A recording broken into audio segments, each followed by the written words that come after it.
Hello everyone, my name is Nidhi Sharma. I welcome you all to the last semester question answer series.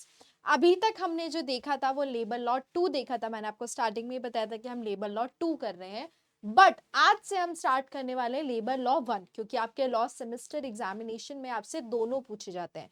Labour law 1 भी पूछा जाता है और labour law 2 भी पूछा जाता है। ठीक है, तो आज हम जो करेंगे, सबसे पहला लेक्चर करेंगे वो हमारा लेबर लॉ 1 का रहेगा, जिसमें हम करने वाले हैं historical perspectives on labour and growth of labour jurisprudence, कि किस तरीके से लेबर लेजिस्लेशन आए, किस तरीके से उनकी ग्रोथ रही और क्या हिस्ट्री है। ये वाले सेशन में हम उसी से रिलेटेड क्वेश्चन आंसर्स डिस्कस करने वाले हैं। तो बिना किसी देरी के स्टार्ट करते हैं आज का सेशन। सबसे पहली चीज, this is my Telegram ID, you can join. अगर आपको कोई भी डाउट हो, कोई भी क्वेरी हो, आप मुझसे वहां पे कनेक्ट कर सकते हैं। कोई भी आपको इश्यू आ रहा हो आपके लॉ लाइफ में, तो मुझसे वहां पर पूछ सकते हैं बिना झिझके। ठीक है, बिना मतलब झिझके एज इन कि कोई भी शर्माना नहीं है। ठीक है, बिना शर्माए पूछ लेना है। हाँ, बट वो लॉ से ही रिलेटेड होना चाहिए। चलो, सब पहला क्वेश्चन मैंने यहाँ पे जो लिखा है वो है आपका 5 मार्क्स का। ठीक है, 5 मार्क्स का मैंने यहाँ पे रेफरेंस दिया है, जिसमें मैंने पूछा है आपसे क्या, ब्रीफली एक्सप्लेन, जो कि पूछा जा सकता है आपके लॉ सेमेस्टर में, briefly explain the historical evolution of labour laws in India, highlighting the impact of British colonial policies on the development of labour jurisprudence. क्या करना है, ब्रीफली एक्सप्लेन करना है हिस्टोरिकल एवोल्यूशन किसका, लेबर लॉ का India में, जो कि हाईलाइट करेगा इम्पैक्ट किसका, ब्रिटिश कॉलोनियल पॉलिसीज का, जो भी लेबर जुरिस्प्रूडेंस पे डेवलपमेंट हुआ है उस बेसिस पे। ठीक है, 5 मार्क्स का ये क्वेश्चन पूछा है। ओके, तो हम क्या लिखेंगे, पहले बताएंगे कि किस तरीके से लेबर लॉ का एवोल्यूशन हुआ है। तो जो लेबर लॉ का इंडिया में एवोल्यूशन हुआ है वो डीपली रूटेड है किसमें, कॉलोनियल हिस्ट्री में। जब ब्रिटिश रूल के टाइम पे जो लेबर लॉज है वो प्रिलिमिनरी इंट्रोड्यूस किए गए थे, ताकि वो क्या कर सके, कॉलोनियल इकोनॉमिक इंटरेस्ट को सर्व कर सके, रेदर देन कि इंडियन वर्कर्स को प्रोटेक्ट करने के लिए। मतलब जो मेन एम था वो क्या था, कि जो कॉलोनियल इकोनॉमिक इंटरेस्ट है उनको क्या किया जा सके, सर्व किया जाए सके, ना कि जो इंडियन वर्कर्स है उनको प्रोटेक्ट किया जा सके। क्योंकि ऑब्वियस सी बात है, ब्रिटिश टाइम का था तो उनका अलग रूल्स है, उस टाइम पे वो कहीं से कहीं तक इंडियन वर्कर्स को प्रोटेक्ट नहीं करना चाह रहे थे। और अगर हम पूरे ओवरव्यू की बात करें कि किस तरीके से उस टाइम पे चलता था, तो ये ओवरव्यू भी मैंने यहाँ पे डिस्कस किया है। सबसे पहले मैंने यहाँ पे डिस्कस किया है 19th सेंचुरी के बारे में, जो कि बात करता है अर्लियर कॉलोनियल पीरियड की। जो लेबर लेजिस्लेशन है वो इनिशियली एमर्ज किया गया था ताकि वो रेगुलेट कर सके वर्किंग कंडीशन इंडियन लेबरर्स की, स्पेशली जो एम्प्लॉयड है कहाँ पर, ब्रिटिश ओन प्लांटेशन में और फैक्ट्रीज में। ठीक है, तो जो लेबर लेजिस्लेशन आया गया था वो यही आया था कि जो रेगुलेटिंग हो रही है, वर्कर्स काम कर रहे हैं, Indian workers specially Indian labour, और जो स्पेशली ब्रिटिश प्लांटेशन में इन्वॉल्व है, उनकी पूरी तरीके से किस तरीके से डील करना है, उनकी जो कंडीशंस है किस तरीके से मैनेज करना है, उसी बेसिस पे लेबर लेजिस्लेशन 19th सेंचुरी में आया था। जो फैक्ट्रीज एक्ट है जो कि हमारा 1881 का, वो सबसे पहला मेजर लॉ था जो कि इंट्रोड्यूस किया गया था, कि वो क्या हो, ब्रिटिश क्रिटिक्स जो लेबर एवोल्यूशन है उसको क्या कर सके, अपेस कर सके, और उसी के साथ साथ ये रेगुलेट करता था चाइल्ड लेबर और जो वर्किंग आवर्स हैं। लेकिन इसका जो रीच था वो क्या था, बहुत लिमिटेड था। ठीक है, सो ब्रिटिश प्लांटेशन में जो पूरी तरीके से जो इंडियन लेबर्स काम कर रही थी, जो इंडियन वर्कर काम कर रहे थे, उनकी कंडीशंस को देखते हुए क्या किया गया, फैक्ट्रीज एक्ट लेकर आया गया, और ये 19th सेंचुरी का था और सबसे पहला एक्ट था जो कि लेबर लेजिस्लेशन में डील कर रहा था इंडियन वर्कर्स की कंडीशन से रिलेटेड। दूसरी चीज क्या हुई फिर, indented labour system. British policy जो फैसिलिटेट कर रही थी इंडेंटेड लेबर सिस्टम को, जो कि इंडियन वर्कर्स को कॉलोनीज में सेंड कर रही थी, जैसे फिजी हो गया, मॉरिशस हो गया, कैरिबियन हो गया, ऑपरेसिव कंडीशंस में। तो उसके बेसिस पे भी क्या हुआ, लॉज बनाई गई ताकि क्या कर सके, इन वर्कर्स को प्रोटेक्ट किया जा सके, इन वर्कर्स को कहीं पर भी ब्रिटिश पॉलिसी की वजह से जाना ना पड़े। इसीलिए भी क्या किया गया, लॉस का एवोल्यूशन हुआ। किस तरीके से इंडस्ट्रियल लेबर की ग्रोथ हुई, जो कि हम बात करें अगर अर्ली 20th सेंचुरी की, तो जो इंडस्ट्रियलाइजेशन ग्रू कर रहा था स्पेशली टेक्सटाइल्स में और जूट इंडस्ट्रीज में, जैसे लॉज हो गए, फैक्ट्रीज एक्ट और जो वर्कमैन कंपनसेशन एक्ट हो गए, वो उनको क्या किया गया, इनेक्ट किया गया। और ये क्या कर रहे थे, सोशल सिक्योरिटी प्रोवाइड कर रहे थे लार्जली, जो कि किससे रिलेटेड था, लेबर अनरेस्ट और इंटरनेशनल प्रेशर से रिलेटेड था। चौथा अगर हम बात करें इंडियन नेशनल मूवमेंट के रोल की, तो ये जो फ्रीडम स्ट्रगल था वो वर्कर को क्या कर रहा था, इश्यूज को ब्रॉड कर रहा था एक पॉलिटिकल फोकस में, और जो लीडर्स थे जैसे महात्मा गांधी हो गए, बी आर अम्बेडकर हो गए, वो एम्फसाइज कर रहे थे लेबर राइट्स को।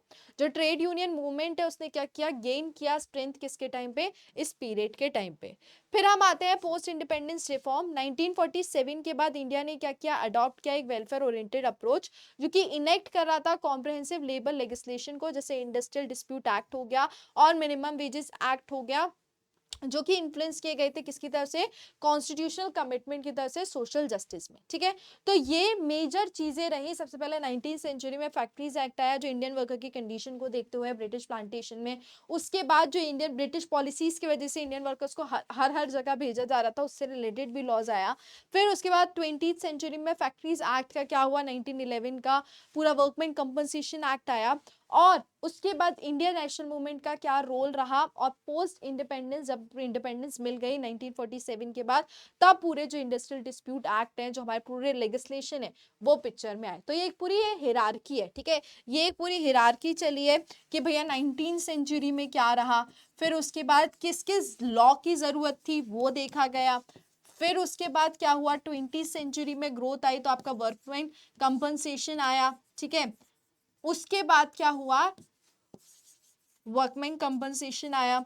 उसके बाद आपका 1947 में क्या हुआ, पोस्ट इंडिपेंडेंस एरा, जो आपके इंडस्ट्रियल लॉज हैं, जो बाकी जो लेबर लेजिस्लेशन है, वो क्या हुए पिक्चर में आए।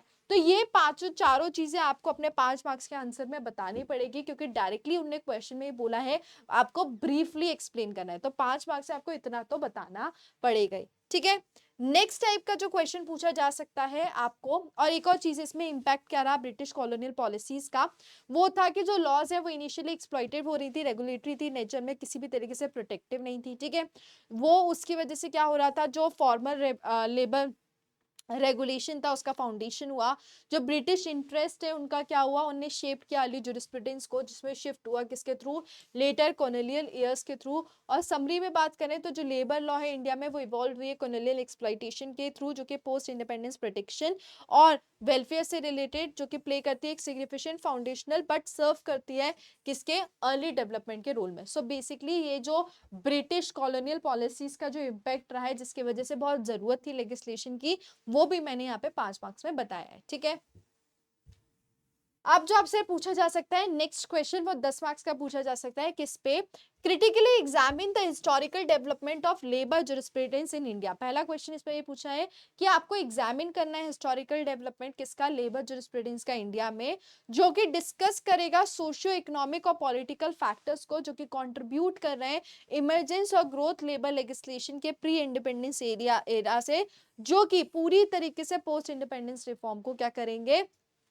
किस तरीके से हेल्प करेंगे, ग्रोथ करेंगे, वो आपसे पूछा है। तो सिंपल शब्दों में आपसे पूछा है कि कैसे लेबर जूरिस्प्रूडेंस का डेवलपमेंट हुआ और क्या सोशो और पॉलिटिकल इकोनॉमिक फैक्टर्स ने उस पर क्या किया है, इम्पैक्ट किया है। ठीक है, तो 10 मार्क्स में मैं सबसे पहले बताऊंगी क्या, कि जो डेवलपमेंट हुआ है लेबर जूरिस्प्रूडेंस का इंडिया में, वो रिफ्लेक्ट करता है एक ट्रांसफॉर्मेशन कॉलोनियल कंट्रोल से लेके टू वेलफेयर ओरिएंटेड रेगुलेशन, जो कि शेप किया गया है सोशो इकोनॉमिक और पॉलिटिकल डायनामिक्स के चेंजेस के बेसिस पे। तो सबसे पहले मैं प्री इंडिपेंडेंस एरा की बात करूंगी। तो जो कॉलोनियल ऑब्जेक्टिव्स था और अर्ली लेजिस्लेशन था वो किस तरीके से हुआ, ब्रिटिश ने क्या किया था, इंट्रोड्यूस की थी लेबर लॉज, ताकि वो क्या कर सके, सपोर्ट कर सके इंडस्ट्रियल और प्लांटेशन इकोनॉमीज को। उसके बाद देखा कि ब्रिटिश पॉलिसी कहीं ना कहीं इंडियन वर्कर्स को इफेक्ट हो रही है, तो फिर हमारा जो फैक्ट्रीज एक्ट है वो आया, जो कि पहला सिग्निफिकेंट लॉ था जिसने क्या किया, चाइल्ड लेबर और वर्किंग आवर्स को पूरी तरीके से रेगुलेट किया। उसी के साथ साथ ये जो एक्ट है वो क्या था, वो बोर उनका जो प्रेशर था वो ब्रिटिश ह्यूमैनिटेरियन से था, कि वो पूरी तरीके से जो इंडियन वर्कर से रिलेटेड कंसर्न है वो भी देखे, और बहुत सारी चीजों को दिमाग में रखे कि जो ब्रिटिश पॉलिसीज दे रहे हैं इंडियन वर्कर्स के ऊपर वो सही नहीं दे रहे हैं, कहीं ना कहीं गलत तरीके से एक्सप्लॉइटेशन कर रहे हैं, उनको दिमाग में रख के ये जो एक्ट आया था। ठीक है, लॉज हो गए जैसे हमारे workmen's breach of contract act criminalise करता था लेबर ब्रीचेस को, और रिवील करता था एक कोएसिव इंटेंट, जो कि क्या करेगा, कंट्रोल करेगा वर्कफोर्स को। ये लेक्चर आपको थोड़ा सा मतलब अगर किसी को हिस्ट्री में इंटरेस्ट नहीं होगा तो उसको बोरिंग लग रहा होगा, बट ये पढ़ना जरूरी है, क्योंकि इससे हिस्ट्री से बहुत सारे क्वेश्चंस आते हैं लेबर लॉस के। नेक्स्ट वाले लेक्चर में हमारे लेजिस्लेशन हम कवर करेंगे, एक्ट्स देखेंगे। ठीक है, उसी के बाद मैंने यहाँ पे बताया इंडस्ट्रियल लेबर का राइज, जैसे इंडस्ट्रीज की ग्रोथ हुई, जैसे जूट इंडस्ट्री हो गई, टेक्सटाइल इंडस्ट्रीज हो गए, रेलवेज हो गए, लेबर, तो उनको क्या लगा कि जो अनरेस्ट है वो क्या बहुत अजीब सा कॉमन हो रहा है। तो इसी वजह से क्या हुआ, बहुत अनरेस्ट कॉमन की वजह से बहुत सारे लेजिस्लेशंस और पिक्चर में आए। जैसे सबसे पहला लेजिस्लेशन था आपका वर्कमैन कंपनसेशन एक्ट 1923 का, जो एक अर्ली सोशल सिक्योरिटी मेजर था। उसके बाद आपको आया ट्रेड यूनियन एक्ट 1926, जो कि लीगलाइज करता था, रेगुलेट करता था ट्रेड यूनियन को। ये जो लॉज है ये बिगिन करते थे फोकस शिफ्ट कहाँ से, कंट्रोल से लेकर लिमिटेड वेलफेयर तक, पार्टली इन्फ्लुएंस थे इंटरनेशनल स्टैंडर्ड्स और ग्रो कर रहे थे इंडियन रेसिस्टेंस को। जो इन्फ्लुएंस रहा इंडियन नेशनल मूवमेंट का वो क्या था कि जो लेबर इश्यूज थे वो पार्ट बन गए थे ब्रॉडर स्ट्रगल के, राइट्स एंड सेल्फ गवर्नेंस के। और जो लीडर्स थे जैसे महात्मा गांधी हो गए, उनने क्या किया, डिग्निटी ऑफ लेबर के लिए एडवोकेट किया। और जो बी आर अम्बेडकर थे उन्होंने एक पूरा स्ट्रक्चर प्रोटेक्शन को क्या किया, डिमांड किया कि इंडस्ट्रियल वर्कर्स के लिए एक प्रॉपर स्ट्रक्चर प्रोटेक्शन होना चाहिए। जो पॉलिटिकल मोबिलाइजेशन था जो कि स्ट्राइक कर रहा था, फोर्स करता कॉलोनियल अथॉरिटीज को, जो पूरी तरीके से रिकॉग्नाइज किया लेबर राइट्स को। फिर हम आते हैं पोस्ट इंडिपेंडेंस एरा। हमने प्री देख लिया कि वर्क फैक्ट्रीज एक्ट आया, वर्कमैन एक्ट आया, अब हम देखेंगे पोस्ट इंडिपेंडेंस एरा। तो सबसे पहले उसमें था कॉन्स्टिट्यूशनल मैंडेट। तो जो हमारा कॉन्स्टिट्यूशन ऑफ इंडिया है वो एक प्रोवाइड करता है एक स्ट्रॉन्ग फाउंडेशन जो कि पूरा लेबर जुरिस्प्रूडेंस से डील करता है। अगर मैं बात करूं डीपीएसपी की, जो कि आर्टिकल 38, 39, 41 से 43 में बताया गया है कि just and human working conditions होने चाहिए, किसके लिए, वेजेस के लिए और वर्कर पार्टिसिपेशन के लिए। दूसरा है आपका फंडामेंटल राइट्स, जो कि हमारा पार्ट 3 में दिया गया है, जिसमें आर्टिकल 14, आर्टिकल 16 तक लेके 19 और 21 प्रोवाइड करता है इक्वालिटी, फ्रीडम ऑफ एसोसिएशन और प्रोटेक्शन किसका, लाइफ एंड लाइवलीहुड का। फिर हम आते हैं की लेबर लेजिस्लेशन की बात करें तो सबसे पहला इंडस्ट्रियल डिस्प्यूट एक्ट, जो कि एड्रेस करता है डिस्प्यूट रेजोल्यूशन को और कलेक्टिव बार्गेनिंग को। दूसरा है मिनिमम वेजेस एक्ट, जो कि इन शॉर्ट करता है मिनिमम स्टैंडर्ड लिविंग के। तीसरा है एम्प्लॉयज स्टेट इंश्योरेंस एक्ट, और जो कि क्रिएट करता है सोशल सिक्योरिटी फ्रेमवर्क को। फिर मैंने यहाँ पे बताया है कि किस तरीके से एक्सपेंशन और कंसोलिडेशन होगा।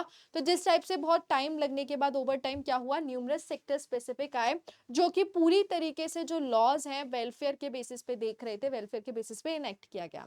जो लेबर कोर्ट्स हैं और जो इंडस्ट्रियल ट्राइब्यूनल है वो स्टैब्लिश किए गए कि ताकि ये जो लेबर डिस्प्यूट हो रहे हैं उनको एडजुडिकेट कर सके। फिर आते हैं socio economic and political factors जो कि इन्फ्लुएंस करते हैं लेबर जुरिस्प्रूडेंस को। सबसे पहला इकोनॉमिक चेंजेस, इंडस्ट्रियलाइजेशन, चाहे वो कॉलोनिज्म में हो चाहे वो पोस्ट इंडिपेंडेंस डेवलपमेंट प्लान में हो, वो क्या करता है, ग्रोथ करता है एक वेज लेबर क्लास की। ग्लोबल इन्फ्लुएंसेस जैसे हो गए आईओले कन्वेंशंस, और वो क्या करते हैं, एक बहुत ही इंपॉर्टेंट रोल प्ले करते हैं।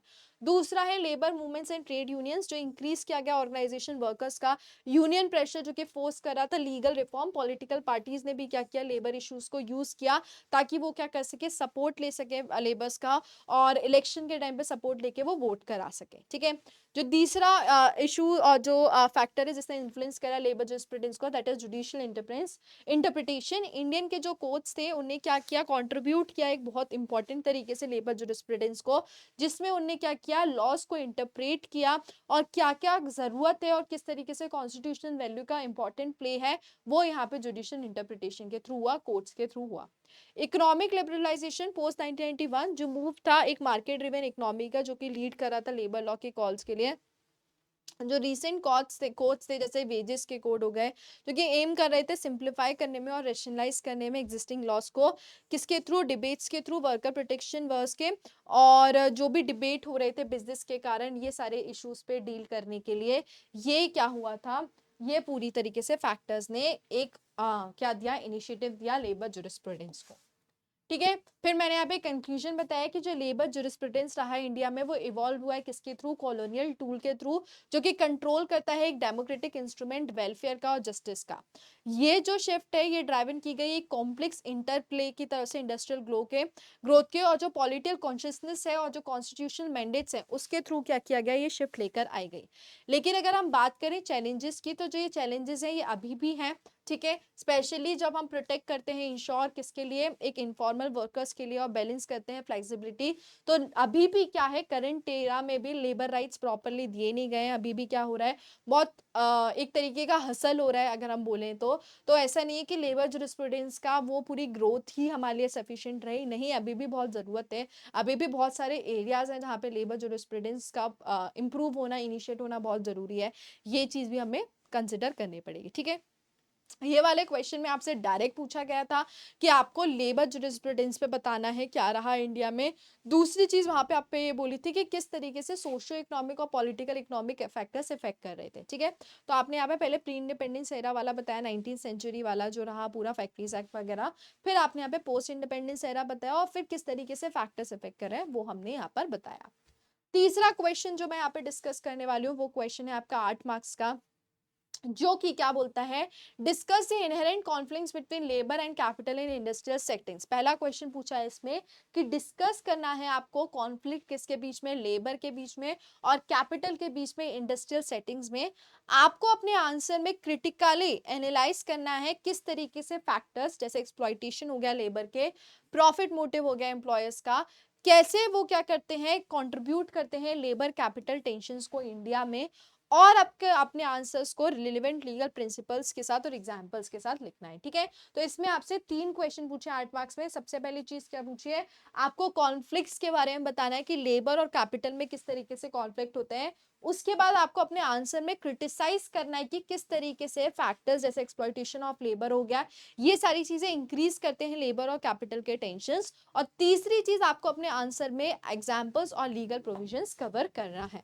तो सबसे पहले मैं बताऊंगी किसके बारे में, कॉन्फ्लिक्ट के बारे में।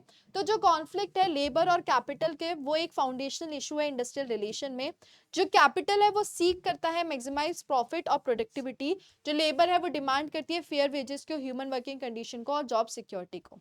ये जो टेंशन है ये एक पर्टिकुलरली प्रोनाउंस किया गया है इकोनॉमीज डेवलपिंग इकोनॉमीज में, जैसे इंडिया हो गई, जहाँ पे लीगल एंड सोशल इकोनॉमिक क्या करता है, लैंडस्केप ऑफन डिसएडवांटेज करता है वर्कर को। सबसे पहला इसमें exploitation of labour. Exploitation occur होती है जब वर्कर्स क्या किया जाता है, उनको कम अमाउंट दिया जाता है उनके काम का, उनकी लेबर का, या उनको फोर्स किया जाता है कि वो एक अनसेफ या अनजस्ट कंडीशन में क्या करें, काम करें। तो एम्प्लॉयर्स जो है वो क्या करते हैं, एक्सटेक्ट करते हैं लॉन्गर वर्किंग आवर्स या सप्रेस करते हैं बेनिफिट्स, ताकि वो कॉस्ट को क्या कर सके, रिड्यूस कर सके। तो जो सबसे पहला जो मेन इंपॉर्टेंट इश्यूज है वो क्या है आपका, एक्सप्लॉइटेशन ऑफ लेबर। अगर मैं इसकी एग्जांपल की बात करूं तो जैसे बहुत सारे सेक्टर्स हो गए, जैसे हमारा गारमेंट मैन्युफैक्चरिंग सेक्टर है या कंस्ट्रक्शन सेक्टर है, वहां पर जो वर्कर्स हैं उनको काफी क्या करना पड़ता है, फेस करना पड़ता है वेजेस के रिलेटेड, कि उनको ओवर टाइम के लिए एक्स्ट्रा पे नहीं किया जाता है और उनको जो सोशल सिक्योरिटी है वो भी नहीं दी जा सकती। तो ये भी क्या है, एक बहुत बड़ा इशू है कैपिटल और लेबर में टेंशन के बीच में। इसका अगर मैं लीगल पर्सपेक्टिव की बात करूं कि क्या इसमें पर्सपेक्टिव है, क्या लीगल लेजिस्लेशन है जो कि डील करता है इस इशू से, जो पहला है वो है मिनिमम वेजेस एक्ट, जो कि एम करता है कि एक्सप्लॉइटेशन को क्या कर सके, प्रिवेंट कर सके, जो कि इंश्योर करेगा स्टैट्यूटरी मिनिमम वेजेस। जो हमने देखा था हमारे जो लेबर लॉ 2 में कि मिनिमम वेजेस क्या होते हैं, फेयर वेजेस क्या होते हैं, वही यहाँ पर उसी वेजेस की बात हो रही है। दूसरा कि जो वीक इन्फोर्समेंट है, जो लार्ज इन्फॉर्मल सेक्टर है, उसके इफेक्टिवनेस को क्या करता है, लिमिट करता है। फिर मैं आती हूँ दूसरा इशू, दूसरा हमारा important factor, that is profit motive of employers. जो कैपिटलिस्ट है मॉडल प्रायोरिटाइज करते हैं किसको, प्रॉफिट को, और वो क्या करते हैं, एक्सपेंस लेबर वेलफेयर के बेसिस पे चलते हैं। जो एम्प्लॉयर है वो रेजिस्ट करते हैं किसमें, कि वो हायर नहीं करेंगे परमानेंट स्टाफ को, ताकि वो अवॉइड कर सके बेनिफिट को पे करने में, आउटसोर्स जॉब को पे करने में। और इसके वजह से इम्पैक्ट क्या होता है, जॉब इनसिक्योरिटी में रिजल्ट आता है। और स्पेशली जब हम बात करते हैं गिग और कॉन्ट्रैक्ट लेबर की, तो उसमें बहुत जॉब सिक्योरिटी इनसिक्योरिटी का क्या आता है, इशू आता है। फिर लीगल रेफरेंस की बात करें तो जो कॉन्ट्रैक्ट लेबर एक्ट है वो अटेम्प्ट करता है रेगुलेट करने में कॉन्ट्रैक्ट लेबर को, बट वो पुअरली क्या है, इम्प्लीमेंटेड है। ये जो शिफ्ट है ये लेबर लॉ के थ्रू किया गया है, कोडिफिकेशन के थ्रू, जो कि पोस्ट 2019 हुआ है। और जो कोड ऑन वेजेस है, इंडस्ट्रियल रिलेशंस हैं, वो क्या है, क्रिटिसाइज किए गए हैं एम्प्लॉयर्स को फेवर करने में, ईज ऑफ डूइंग बिजनेस में, ठीक है। तो ये आपका क्या हो गया, ये आपका दूसरा इंपॉर्टेंट चीज हो गई। फिर हम आते हैं third, that is poor bargaining power of workers. जो वर्कर्स हैं स्पेशली जो अनऑर्गेनाइज सेक्टर में है, जहाँ पे कलेक्टिव बार्गेनिंग का लैक है, जैसे इलिटरेसी के कारण, फियर ऑफ जॉब लॉस के कारण, एब्सेंस ऑफ यूनियनाइजेशन के कारण। एग्जाम्पल जैसे हो गया daily veg labours, migrant workers, really जो नेगोशिएट करते हैं टर्म्स और एक्सेप्ट करते हैं पुअर कंडीशंस। ये सारी चीजें किसमें आ गई, आपके पुअर बार्गेनिंग वाले फैक्टर में आ गई।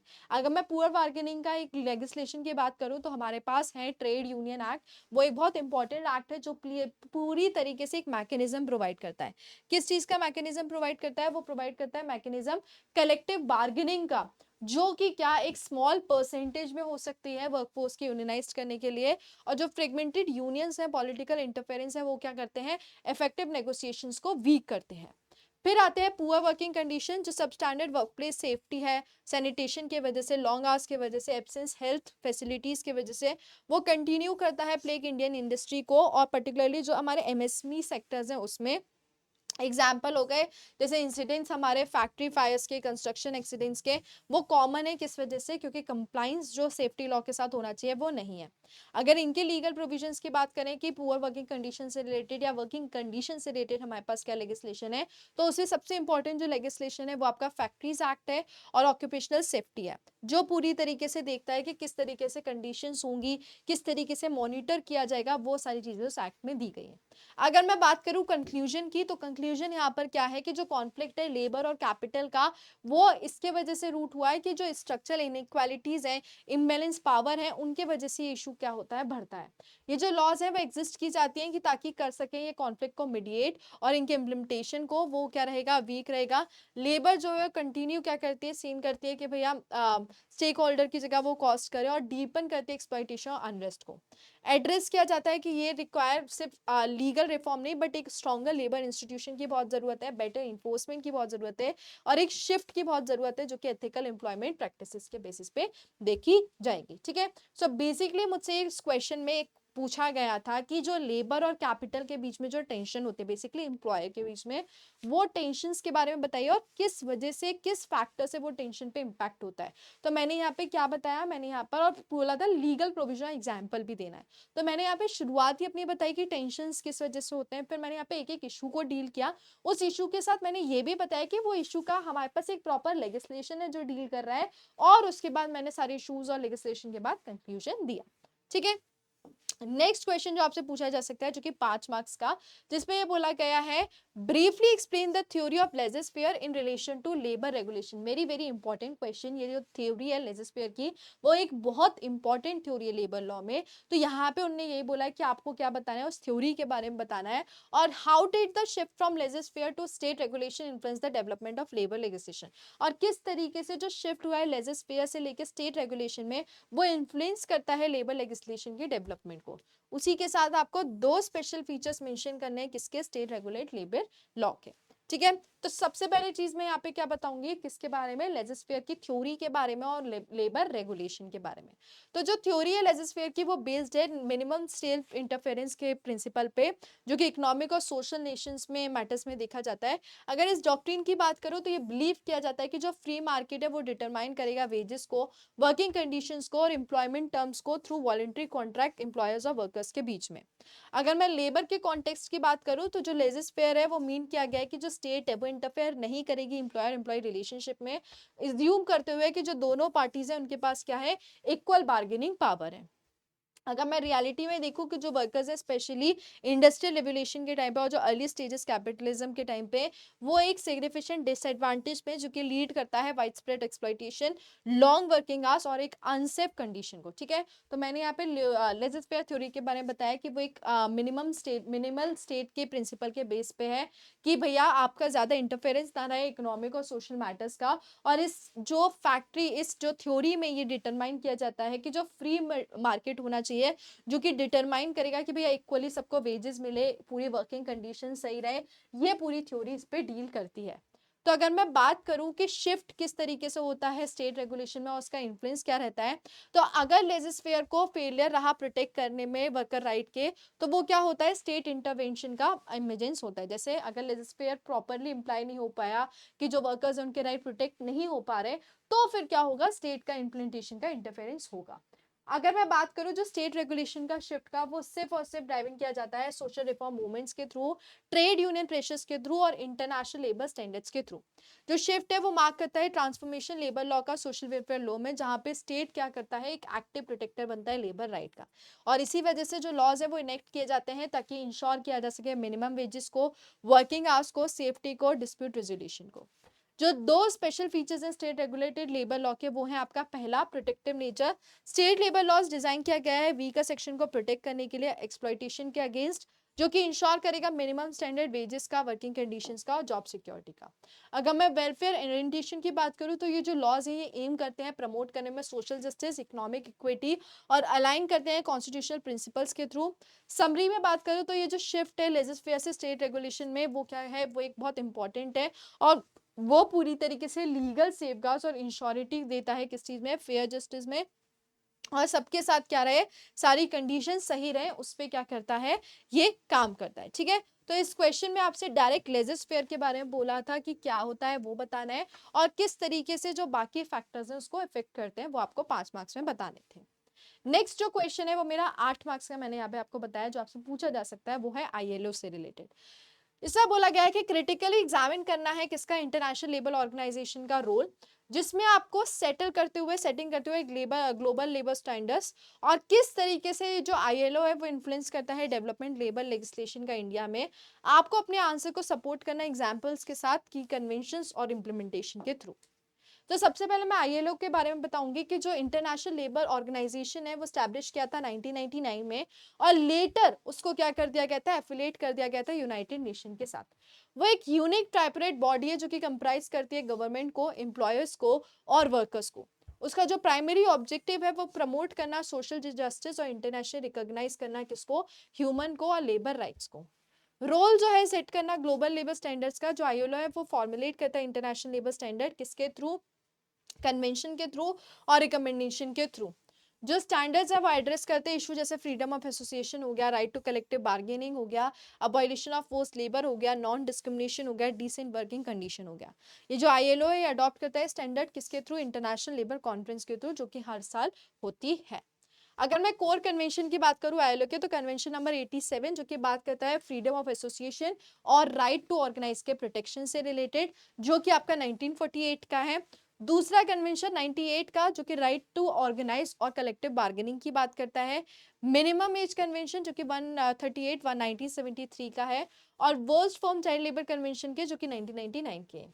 ये सारे पार्ट है किसके, ILO डिक्लेरेशन के फंडामेंटल प्रिंसिपल्स पे और राइट एंड वर्कर पे 1998 के। अगर मैं बात करूं ILO का इन्फ्लुएंस इंडियन लेबर लेजिस्लेशन पे, जो इंडिया है वो एक फाउंडिंग मेंबर रही है ILO की सिंस 1999 से, मतलब 1919 से मेंबर रही है इंडिया ILO की। और वो क्या करता है, रेटिफाइड करता है सेवरल कन्वेंशन जिसका सिग्निफिकेंट इन्फ्लुएंस है लेबर लॉज में। सबसे पहला आपका चाइल्ड लेबर प्रोहिबिशन एक्ट है, लेटर अमेंडमेंट जो है वो अलाइन किए हैं ILO कन्वेंशन के थ्रू और जो कि एम करते हैं एलिमिनेट करने में चाइल्ड लेबर को और प्रोटेक्ट करते हैं माइनर को किससे, कि कोई भी हजार्डस वर्क में इन्वॉल्व ना हो। राइट टू ऑर्गेनाइज जो ट्रेड यूनियन एक्ट है वो प्रोविजन उसके क्या करते हैं, डिस्प्यूट एक्ट में वो रिफ्लेक्ट करते हैं कि किस तरीके से यूनाइजेशन और कलेक्टिव बार्गेनिंग को क्या कर सके, प्रमोट कर सके। ठीक है, फिर मैंने यहाँ पे वर्किंग कंडीशंस और सेफ्टी के बारे में बताया और सोशल सिक्योरिटी इक्वलिटी। अब आता है हमारा कि किस तरीके से ILO के जो इम्प्लीमेंटेशन है उसके चैलेंजेस कैसे आते हैं।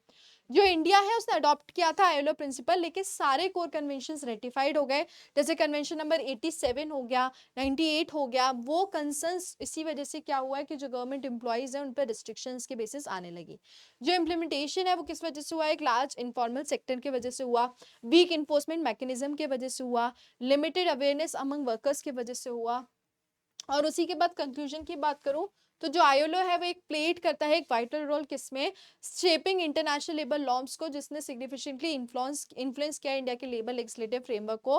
हाउएवर जो लीगल अडॉप्शन स्टैंडर्ड है वो प्रोग्रेसिव है और इफेक्टिव है इम्प्लीमेंटेशन इन्फोर्समेंट क्रिटिकल चैलेंजेस में, जो कि स्ट्रेंथन करता है किसको, कंप्लायंस को और प्रोटेक्शन को। ठीक है, सो बेसिकली यहाँ पे मुझसे ILO के बारे में बताया था तो उसका मैंने बताया और क्या उसमें इम्प्लीमेंटेशन और क्या इंपॉर्टेंट प्रोविजन है वो मैंने अपने पूरे आंसर में यहाँ पर बताया है। ठीक है, ये पहला लेक्चर था आपका लेबर लॉ 1 का, लेकिन हिस्ट्री हमें देखनी थी क्योंकि हिस्ट्री से क्वेश्चंस आते हैं, इसीलिए थोड़ा सा हो सकता है आपके लिए बोरिंग हो। बट नेक्स्ट वाले लेक्चर में हम क्या करने वाले हैं, एक्ट करने वाले हैं जो हमारे लेजिस्लेशन है लेबर लॉ के। तो लेबर लॉ का 1 जो है वो नेक्स्ट लेक्चर से हम करेंगे आपका लेजिस्लेशन के भी ऊपर। आज हमने उसकी हिस्ट्री से रिलेटेड क्वेश्चन देखे। कोई भी डाउट हो आप मुझसे टेलीग्राम पे कनेक्ट कर सकते हो और उसी के साथ मिलते हैं नेक्स्ट सेशन में। जब तक के लिए अपना ध्यान रखो and all the best for your examination. Bye bye, take care, thank you.